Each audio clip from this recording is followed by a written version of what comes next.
আসসালামু আলাইকুম রহমতুল্লাহি ওবরকাতুহ।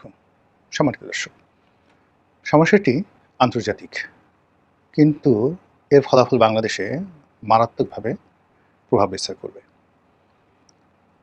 ইরান এবং আমেরিকার যে যুদ্ধ এবং একই সঙ্গে লেবানন এবং ইসরায়েলের যুদ্ধ, অথবা মধ্যপ্রাচ্যে এই মুহূর্তে যে ক্রাইসিস চলছে, এই ক্রাইসিসের ফলে বিশ্বের যে রাজনৈতিক সিস্টেমটা রয়েছে সেটি সম্ভবত তছনছ হতে বসেছে। যুদ্ধ এখন যে পর্যায়ে আছে, এতে করে ইরানের বিজয় মোটামুটি নিশ্চিত। অন্যদিকে আমেরিকার যে পরাজয়, এই পরাজয় মোটামুটি চূড়ান্ত। এখন কোনো মতে আসলে মুখ রক্ষা করার জন্য একটি চুক্তি বিটুইন আমেরিকা এবং ইরান, এখানে ইসরায়েলকে অরক্ষিত রাখা হচ্ছে। তো সেই চুক্তির মাধ্যমে আমেরিকা যতই বড়াই করুক না কেন, কিন্তু তলে তলে তাদের সর্বনাশ যা ঘটার ঘটে গিয়েছে। তাদের দীর্ঘদিনের মিত্র ইউরোপ, সেই ইউরোপের প্রায় সব দেশের সঙ্গে তাদের সম্পর্ক নষ্ট হয়ে গেছে। ইউরোপের যে সামরিক সংগঠন ন্যাটো, সেই ন্যাটো ভেঙে পড়ার উপক্রম হয়েছে এবং ন্যাটো থেকে সম্ভবত আমেরিকা নিজেদেরকে প্রত্যাহার করে নেবে। আমেরিকা সরাসরি ন্যাটোর মেম্বার নয়, কিন্তু ন্যাটোর যে ফাইন্যান্স, অর্থ, তার একটা বিরাট অংশ আমেরিকা করে। এবং ডোনাল্ড ট্রাম্প প্রথম দফায় যখন প্রেসিডেন্ট হয়েছিলেন, তখন থেকে তিনি বলছিলেন যে এটি একটি শ্বেতহস্তি।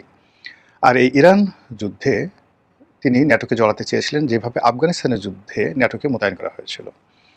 কিন্তু ন্যাটো এখানে সাড়া দেয়নি।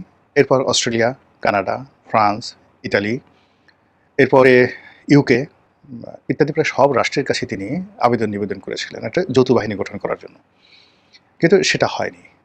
অধিকন্তু হরমুজ নিয়ে যে সমস্যাটা হয়ে গেছে, সেটি হলো হরমুজের উপরে একছত্র আধিপত্য বিস্তার করেছে ইরান, এবং একই সঙ্গে হরমুজের উল্টো দিকে আরেকটি বাব আল মান্দ নামক আরেকটি হরমুজের মতো, এটাকে যেমন হরমুজ স্ট্রেইট বলা হয়, হরমুজ প্রণালী, ওটাও বাব আল মান্দ ইয়ামেনের কাছাকাছি আর একটা এরকম সমুদ্রের যে পথ প্রণালী সেটা রয়েছে।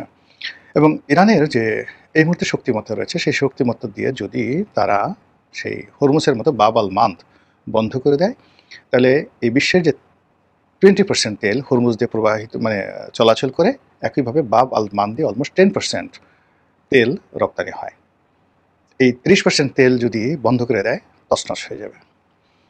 একই সঙ্গে রেড সি, মানে যেটাকে লোহিত সাগর বলা হয়, এরপরে পারস্য উপসাগর, এই দুটো সাগরের উপরে একছত্র আধিপত্য রয়েছে ইরানের। এবং ইরান এখানে যদি দীর্ঘমেয়াদে এই অশান্ত পরিবেশ অশান্ত করতে চায়, সেটা তারা করতে পারবে, এবং এটা আরবের কোনো রাষ্ট্রের সেই সক্ষমতা নেই। আর দীর্ঘমেয়াদে এই জলপথগুলোকে নিরাপদ করার সামর্থ্য আমেরিকা তো দূরের কথা, ইউরোপ আমেরিকা একসাথে মিলে সেই কাজ করতে পারবে না। ফলে যে কোনো মূল্যে তড়ি ঘড়ি করে তাকে ইরানের সঙ্গে একটা সমঝোতায় আসতে হচ্ছে। এখন মুখ রক্ষার জন্য মিস্টার ডোনাল্ড ট্রাম্প বলার চেষ্টা করছেন যে ঠিক আছে, ইরান আমাকে কথা দিয়েছে তারা তাদের যে পারমাণবিক যে প্রকল্পগুলো রয়েছে তারা আর বাড়াবে না, এবং পরমাণু বোমা তৈরি করার জন্য তারা যে ইউরেনিয়াম প্রকল্প, এটাকে যে উন্নত করেছে, এই টোটাল প্রকল্পগুলো তারা আমেরিকার হাতে দিয়ে দেবে। এইভাবে এক ধরনের কথাবার্তা বলছে। ইরান বলছে এটা মিথ্যা কথা, আমরা বন্ধ করবো না, এই ধরনের কোনো কথাবার্তা হয়নি। ডোনাল্ড ট্রাম্প আবার বলার চেষ্টা করছেন যে তাদের যে একটা পাহাড়ের নিচে একটা সুড়ঙ্গ ছিল, গোপন যাকে বলা হয় কুঠুরি, সেখানে তারা এই পরমাণু কর্মকাণ্ড চালাচ্ছিল। সেটি আমেরিকা যে ক্লাস্টার বোমা দিয়ে বা ওই যে তাদের যে B2 বোমারু বিমান দিয়ে আক্রমণ চালিয়ে ওটা ধ্বংস করে দিয়েছে। এখন ওখানে যে সকল ইউরেনিয়াম রয়েছে, সেগুলো ইরান এবং আমেরিকা যৌথভাবে সেগুলো উদ্ধার করে ওগুলো আমেরিকা তার জিম্মায় নিয়ে যাবে। কাজেই এখানে আর যুদ্ধ করার কোনো দরকার নেই।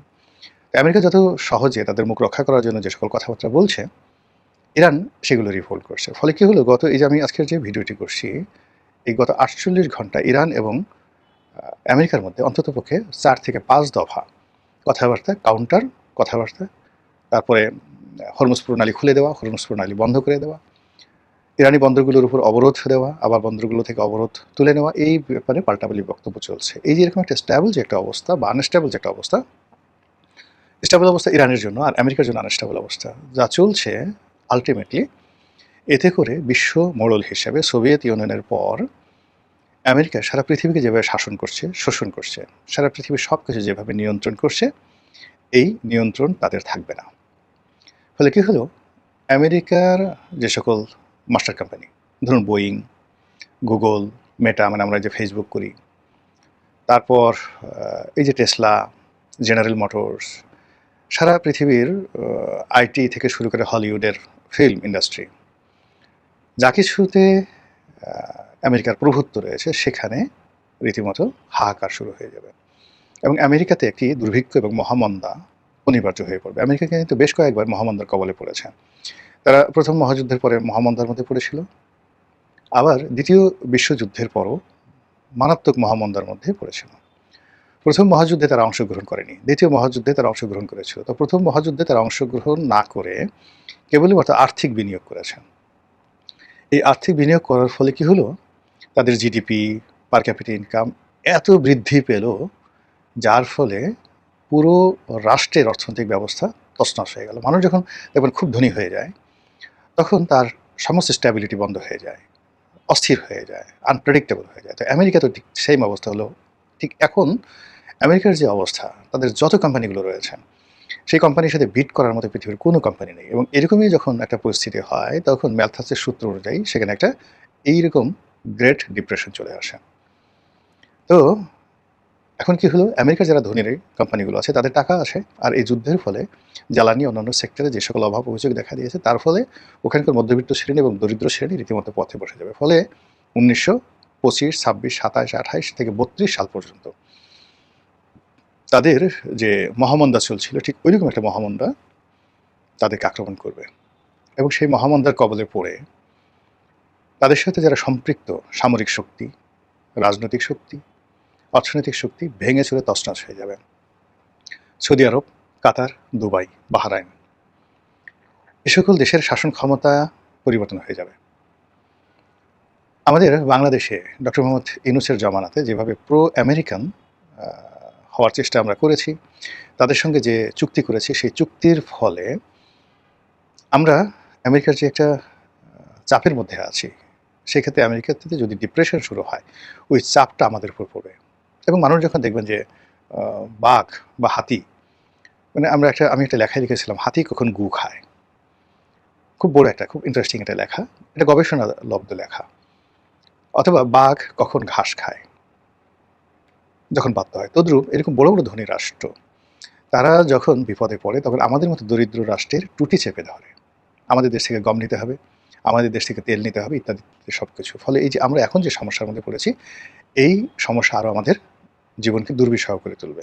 তো যেটা বলছিলাম, যে বিশ্বের এই যে মোড়লিপনা, একক কর্তৃত্ব, ভারসাম্যহীন যাকে বলা হয় একক কর্তৃত্বে আমেরিকা যেটা চলছিল, এটা অসম্ভব হয়ে যাচ্ছে এই ইরান যুদ্ধের পরিণতির ফলে।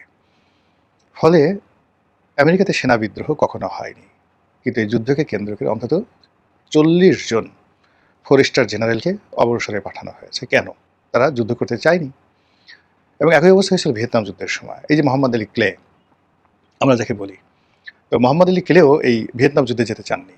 এই জন্য তার যে বিশ্ব চ্যাম্পিয়ন খেতাব আমেরিকান সরকার কেড়ে দিয়েছিল। ঠিক একই অবস্থা এখন আমেরিকাতে চলছে, তারা যুদ্ধ করতে চাচ্ছে না।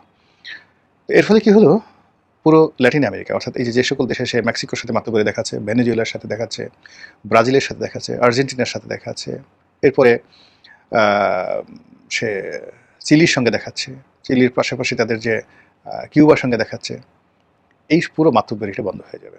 উত্তর আমেরিকা বলতে যে রাষ্ট্রগুলো বোঝায়, কানাডা, সেই কানাডার সাথে তাদের সম্পর্ক অনেক আগের থেকে খারাপ, এটা শূন্যতে চলে আসবে। এদিকে সাইবেরিয়া যে অঞ্চলটি তারা কিনে নিয়েছিল, এটা পার হলে রাশিয়া। ফলে রাশিয়া এত সহজে আমেরিকাকে ছাড়বে না। সোভিয়েত ইউনিয়ন ভাঙার যে ক্ষয়ক্ষতি, সেটাকে তারা শুধু আসলে আমেরিকা থেকে আদায় করার চেষ্টা করবে। ওদিকে গ্রিনল্যান্ড নিয়ে ইউরোপের সাথে তাদের যে দ্বন্দ্ব সংঘাত, এবং এখন সারা দুনিয়াতে যেভাবে ডলার দাপিয়ে বেড়াচ্ছে, আমাদের যেমন বাংলাদেশে টাকা ছাপাতে হলে একটা নির্দিষ্ট পরিমাণ গোল্ড, স্বর্ণ বাংলাদেশ ব্যাংকে রিজার্ভ রাখতে হয়। কিন্তু পৃথিবীর একমাত্র মুদ্রা, সব দেশে এই নিয়মটা ফলো করে, কিন্তু একমাত্র মুদ্রা ডলার, যেটা ছাপানোর জন্য আমেরিকার যেটা ব্যাংক অফ আমেরিকা, তারা কোনো নিয়মকানুনের তোয়াক্কা করে না, শুধুমাত্র বিশ্বাসের উপর ডলার চলছে, ইচ্ছা মতো তারা ছাপাচ্ছে। এই ডলারের যে ব্যবসাটা, এটা বন্ধ হয়ে যাবে, ডলারের মূল্যমান হারাবে, এমনকি আন্তর্জাতিক মুদ্রা হিসেবে এখন তারা যেভাবে 1 নম্বরে আছে, সেটায় তারা থাকবে কিনা তা নিয়েও সন্দেহ দেখা দেবে। ফলে ইরান যুদ্ধের যে আলামত, সেই আলামতে আমরা বিশ্বের অনেক কিছু তছনছ হতে দেখব। আর সেই তছনছে আমরা যেন মোটামুটি আমাদের অস্তিত্ব নিয়ে টিকে থাকতে পারি, সেটাই মহান রবের কাছে প্রার্থনা। আসসালামু আলাইকুম রহমতুল্লাহি ওবরকাতুহ।